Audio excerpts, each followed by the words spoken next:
Hello. Hello. Good morning दोस्तों, जय हिंद, नमस्कार। आप लोगों का हार्दिक स्वागत एवं अभिनंदन बंदन है आपके अपने YouTube channel double A academy में। तो चलिए मेरे दोस्त, हम लोग पिछली कक्षा में क्या देखे थे? तो पिछली कक्षा में हमने राष्ट्र के स्वरूप का जो अंतिम था, वह अंतिम हिस्सा जो भाग था उसको हमने पढ़ा दिया था। तो आज हम लोग अगली कक्षा में प्रवेश करने वाले हैं और गद्य खंड का यह दूसरा हिस्सा होने वाला है। गद्य खंड के इस दूसरे हिस्से में हम लोग देखेंगे किसको? तो जैनेंद्र कुमार को देखेंगे। किसके देखेंगे भाई साहब? किसको देखने का काम करते हैं हम लोग? तो हम लोग देखेंगे जैनेंद्र कुमार जी को। और जैनेंद्र कुमार जी की जो रचना है वह आपको मिलेगी भाग्य तथा पुरुषार्थ। तो पहले जिस प्रकार से हमने वासुदेव शरण अग्रवाल के बारे में अध्ययन किया, उसी प्रकार से इनके बारे में अध्ययन करेंगे, फिर उनके पाठ की ओर अग्रसर होंगे। तो आइए देखते हैं जैनेंद्र कुमार कौन है।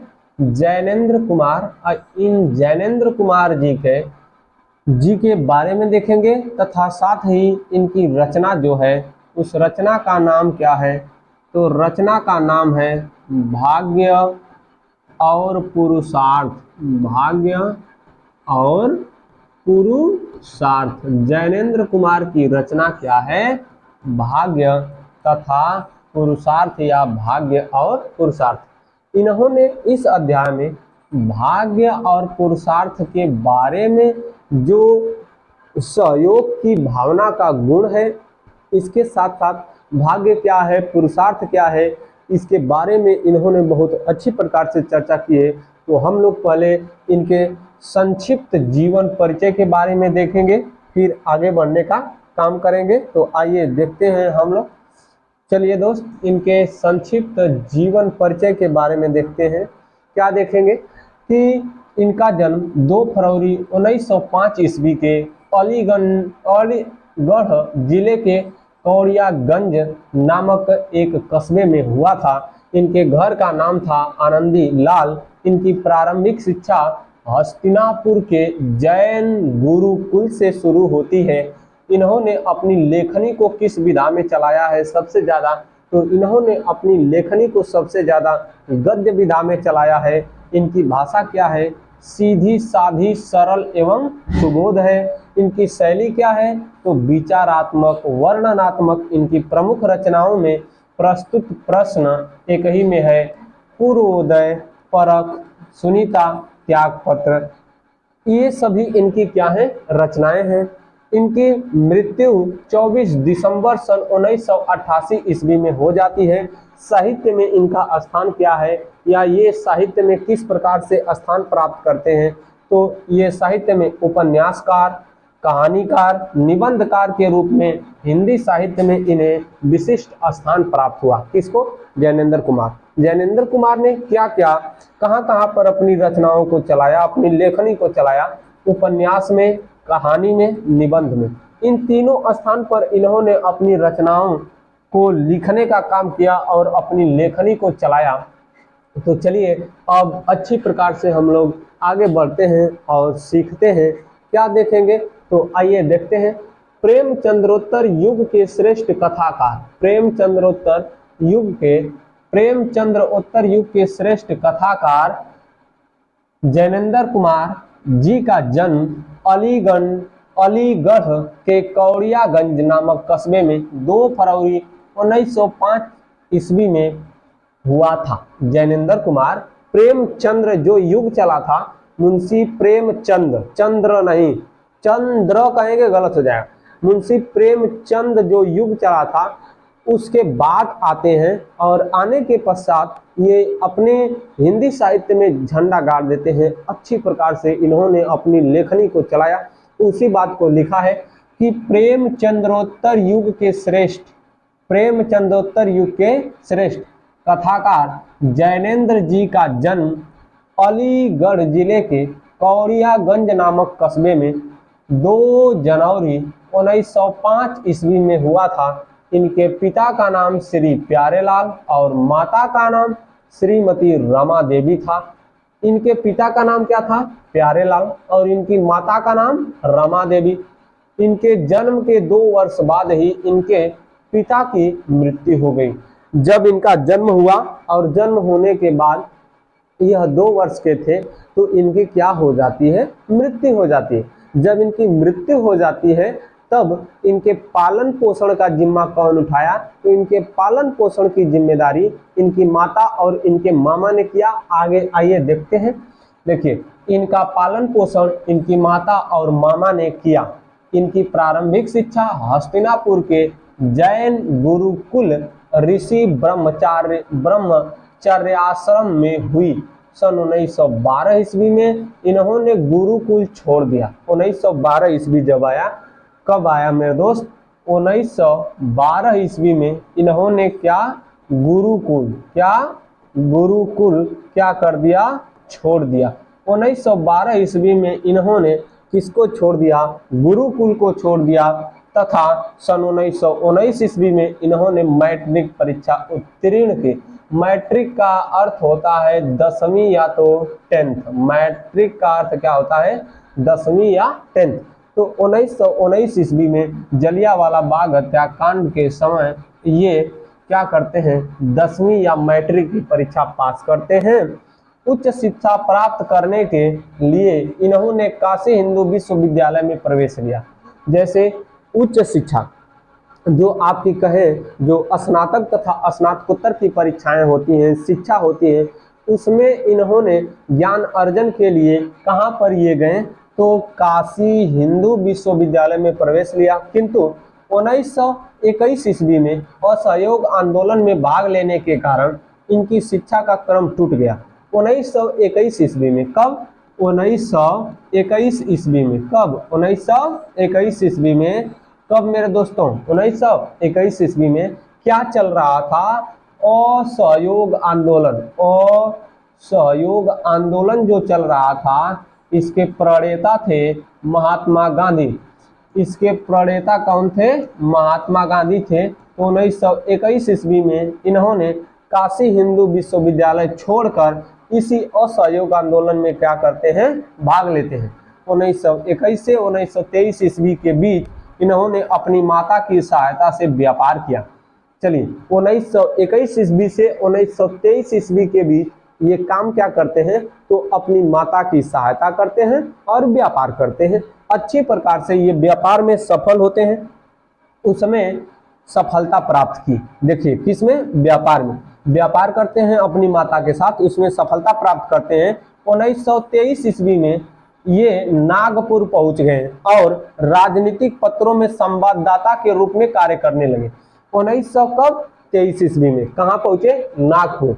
नागपुर कहाँ पड़ता है, महाराष्ट्र में।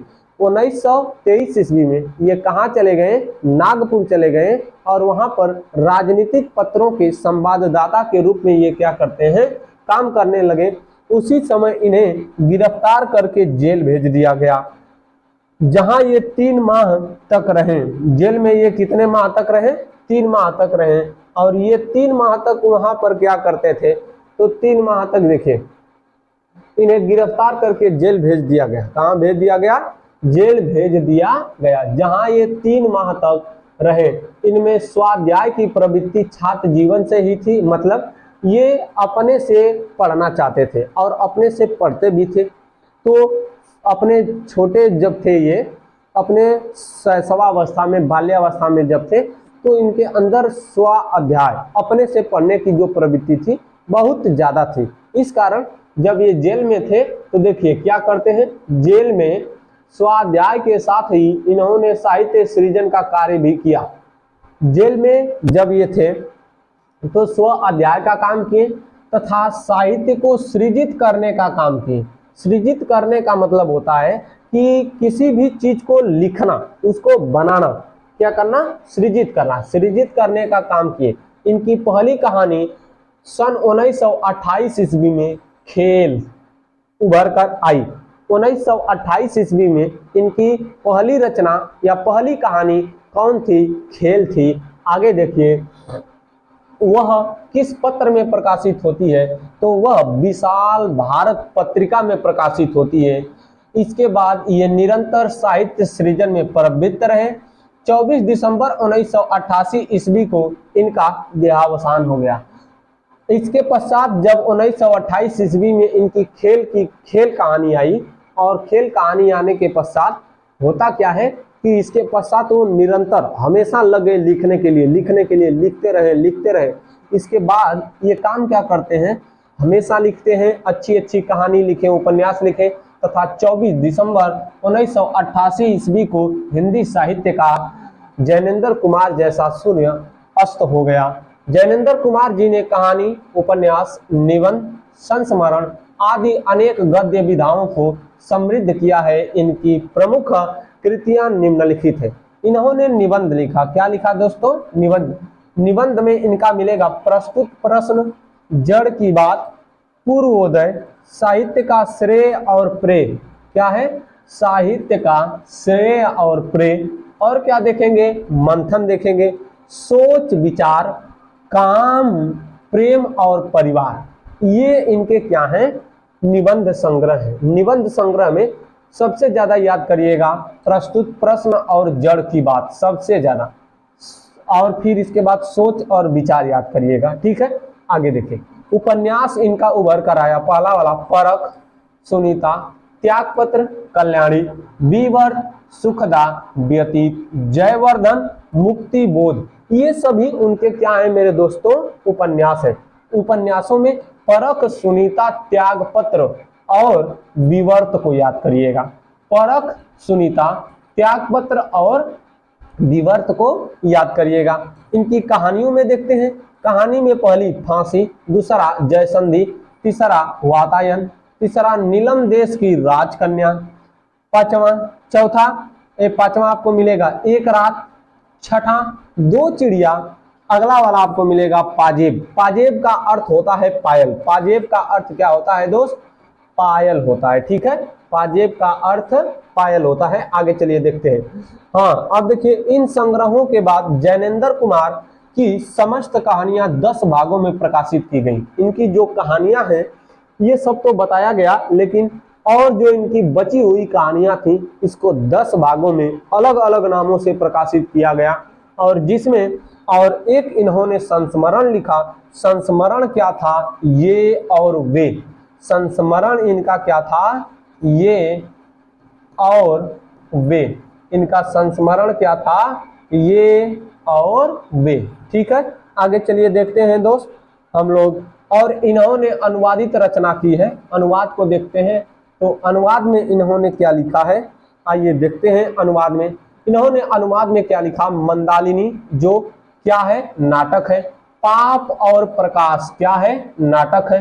प्रेम में भगवान क्या है, कहानी है। उपयुक्त रचनाओं के अतिरिक्त इन्होंने संपादन कार्य भी किया। इन रचना को लिखने के साथ साथ इन्होंने संपादन करने का काम किया।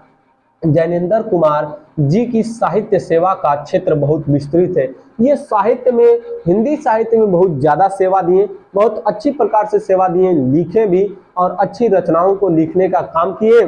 मौलिक कथाकार के रूप में तो इनकी विशेष पहचान है ही, निबंधकार और विचारक के रूप में भी इन्होंने अद्भुत प्रतिभा दिखाई। ये तो मौलिक रचना लिखने का काम करते ही हैं, लेकिन ये और क्या लिखे, निबंध लिखे और विचारक हैं। निबंधकार भी हैं और विचारक भी हैं। विचार करके ही क्या लिखा जाता है मेरे दोस्तों, निबंध लिखा जाता है। बिना विचार किए आप निबंध नहीं लिख सकते हैं। लेकिन आगे जब चलेंगे ना तो आपको एक बात जानने के लिए मिलेगी कि सभी लोग, बहुत लेखक सोच कर लिखते हैं, लेकिन यह ऐसा नहीं करते हैं। यह लिखते हुए सोचते हैं और सोचते हुए लिखते हैं। चलिए आगे देखिए। इन्होंने अद्भुत प्रतिभा दिखाई है। इन्होंने साहित्य, कला, धर्म, दर्शन, मनोविज्ञान। इन्होंने साहित्य, कला, धर्म, दर्शन, मनोविज्ञान, समाज, राष्ट्र आदि अनेक विषयों को लेकर निबंध रचना की है। इनके निबंध चिंतन प्रधान और विचारात्मक है। और ये जो निबंध लिखे हैं, इनके निबंध कैसे हैं, तो इनके निबंध चिंतन प्रधान है और क्या है, विचारात्मक है। इनके निबंध कैसे हैं, चिंतन प्रधान और विचारात्मक। इनका विचार करने का अपना ढंग है, ये अपने ढंग से विचार करते हैं। देखिए, कभी विषय को सीधे उठा लेते हैं, ये विचार कैसे करते हैं, कभी विषय को सीधे उठा लेते हैं, कभी कुछ दूसरे प्रसंगों की चर्चा करते हुए मूल विषय पर आते हैं। ठीक है, कभी कुछ ऐसा होता है कि दूसरे विषय की चर्चा करेंगे लेकिन फिर धीरे धीरे मूल विषय पर आ जाएंगे। कभी मूल विषय के केंद्रीय विचार सूत्र की व्याख्या करते हुए विषय विस्तार करना। कभी कभी ऐसा होता है कि मूल विषय के केंद्रीय विचार सूत्र की चर्चा करते हैं, जो बीच वाला हिस्सा है उसकी चर्चा करेंगे, फिर इसके बाद उसकी व्याख्या करेंगे, फिर उसके बाद विषय का विस्तार करेंगे, फिर वह क्या करते हैं, उसको लिखने का काम शुरू करते हैं। कभी किसी कथा संदर्भ को प्रस्तुत करके उसके भीतर के विचार सूत्र को निकालकर आगे बढ़ना। अब देखिए, कभी किसी कथा के संदर्भ को प्रस्तुत करते हैं, आप प्रस्तुत करके उसके भीतर के विचार को निकालते हैं, आप विचार को निकालकर फिर धीरे धीरे आगे बढ़ते हैं। आगे बढ़ने का मतलब ये है कि फिर से उसको लिखने का काम करते हैं। कभी पाठकों को आमंत्रित करके उनके साथ बातचीत करते हुए एक परिचर्चा के रूप में प्रतिपाद्य विषय को प्रस्तुत करते हैं। कभी कभी ये पाठक को बुलाएंगे कि आइए हम लोग बातचीत करते हैं। बातचीत करते हुए ये धीरे धीरे अपने विषय की ओर बढ़ जाते हैं। आगे देखिए, इनकी विचार पद्धति की विविध भंगिमाएं हैं।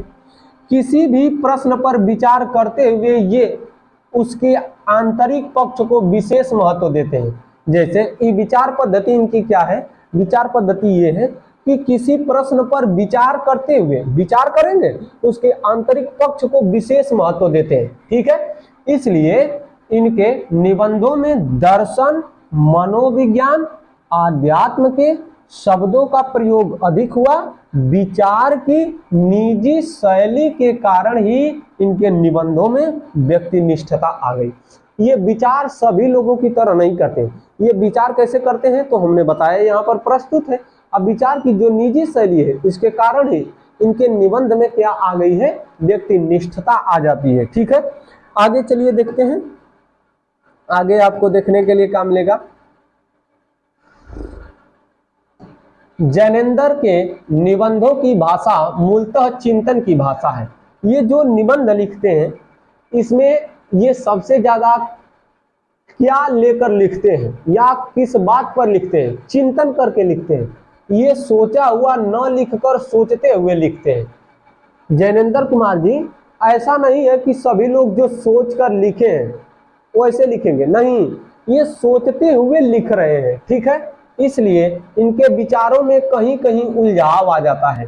इस कारण इनके विचारों में क्या आ जाता है, कहीं कहीं उलझाव। इनकी विचारात्मक शैली में प्रश्न उत्तर, इनकी विचारात्मक शैली में प्रश्न भी पूछा जाता है और ये उत्तर भी मिलता है। प्रश्न पूछेंगे तो उसका क्या मिलता है, उत्तर मिलता है। तर्क करते हैं तो उसकी क्या मिल जाती है, युक्ति मिल जाती है। कभी कभी दृष्टांत भी दिखाई देता है। तत्वों का समावेश उसे गूढ़ता प्रदान करता है। शब्द चयन में जैनेंद्र का दृष्टिकोण उदार है। उदार का तात्पर्य क्या हुआ कि ये जैनेंद्र कुमार जो है, ये कहीं से भी शब्द को चुरा लेते हैं। जैसे हिंदी भाषा से चुरा लेंगे, संस्कृत से चुरा लेंगे। चुराने का तात्पर्य ये है कि जब ये कविता को या किसी निबंध को लिख रहे हैं तो ये क्या करते हैं कि हिंदी के शब्द, संस्कृत के शब्द, उर्दू के शब्द, अंग्रेजी के शब्द आदि सबको क्या करते हैं, मिलाकर लिखते हैं। ठीक है, आगे देखिए, ये सही बात को सही ढंग से उपयुक्त शब्दावली में कहना चाहते हैं। इसके लिए इन्हें चाहे अंग्रेजी से शब्द लेना पड़े, ये बात हम बता दिए, चाहे उर्दू से लेना पड़े, चाहे संस्कृत के तत्सम शब्दों का चयन करना पड़े, चाहे घरेलू शब्दों का चयन करना पड़े, जीवन के शब्दों को ग्रहण करना हो, इन्हें इसमें कोई संकोच नहीं होता है। किसी भी भाषा के शब्द को ये ले लेंगे और उससे लिखने का काम करेंगे। वस्तुतः जैनेंद्र की शैली इनके व्यक्तित्व का ही प्रतिरूप है। हिंदी साहित्य के विद्वानों के समक्ष जैनेंद्र एक ऐसी उलझन है जो पहले से भी अधिक गूढ़ है। यानी जब तक जैनेंद्र कुमार जी नहीं आए थे तब तक तो उलझन थी, परंतु जब जैनेंद्र कुमार आ गए तब और उलझन हो गई। आगे देखिए, इनके व्यक्तित्व का यह सुलझा हुआ उलझाव इनकी शैली में भी लक्षित होता है। लक्षित होने का तात्पर्य यह है कि दिखाई देता है। ठीक है, अपने विचारों को व्यक्त करने के लिए इन्होंने विचारात्मक, विवरणात्मक, प्रश्नात्मक, भावात्मक तथा मनोविश्लेषणात्मक शैलियों का प्रयोग किया। फिर से सुनिए ये, और ज्ञानेंद्र कुमार की शैली में आपको क्या लिखना है, तो ज्ञानेंद्र कुमार की शैली में विचारात्मक, विवरणात्मक, प्रश्नात्मक, भावात्मक तथा मनोविश्लेषणात्मक शैली का प्रयोग करते हैं। ज्ञानेंद्र कुमार 5 शैली का प्रयोग करते हैं। देखिए, विचारात्मक 1, विवरणात्मक 2, प्रश्नात्मक 3, भावात्मक 4, मनोविश्लेषणात्मक 5। आइए इसके पश्चात हम लोग जो आज पढ़ने वाले हैं, जो आपका निबंध है, आपका जो पढ़ना है उसके बारे में देखते हैं कि प्रस्तुत निबंध भाग्य और पुरुषार्थ में ज्ञानेंद्र ने भाग्य और पुरुषार्थ के संबंध में मौलिक दृष्टि से विचार किया है। इन्होंने भाग्य और पुरुषार्थ जो निबंध लिखा है उसमें मौलिक दृष्टि से विचार किया है। विचार करने के पश्चात इनके अनुसार ये दोनों एक दूसरे के विरोधी न होकर सहवर्ती हैं। ये कहते हैं कि भाग्य और पुरुषार्थ ये दोनों एक दूसरे के सहवर्ती हैं, यानी साथी हैं। भाग्य तो विधाता का ही दूसरा नाम है। कहते हैं कि ये जो भाग्य है यह विधाता का क्या है, दूसरा नाम है। विधाता की कृपा को पहचानना ही भाग्योदय है। विधाता की कृपा को क्या करना, पहचानना ही क्या है, भाग्योदय है। देख लीजिए, विधाता की कृपा को पहचानना ही भाग्योदय है। चलिए, मनुष्य का सारा पुरुषार्थ विधाता की कृपा प्राप्त करने में है। मनुष्य के अंदर जो पुरुषार्थ है वह विधाता की कृपा को प्राप्त कर लेगा तो पूर्ण हो जाएगा। विधाता की कृपा प्राप्त होते ही मनुष्य के कर्तापन का अहंकार मिट जाता है और उसका भाग्योदय हो जाता है। तो आइए मेरे दोस्त, हमने आपको पूरा बता दिया ज्ञानेंद्र कुमार का जीवन परिचय, साहित्यिक परिचय, रचनाएं, उनकी शैलियां, भावात्मक पक्ष तथा जो भी आपको हमने बताया वह पूर्ण रूप से संपूर्ण है। तो आज के लिए बस इतना ही। मिलेंगे अगले दिन, और जब अगले दिन आएंगे तो इनके निबंध को लेकर आएंगे, भाग्य और पुरुषार्थ को। तब तक के लिए जय हिंद दोस्तों, नमस्कार।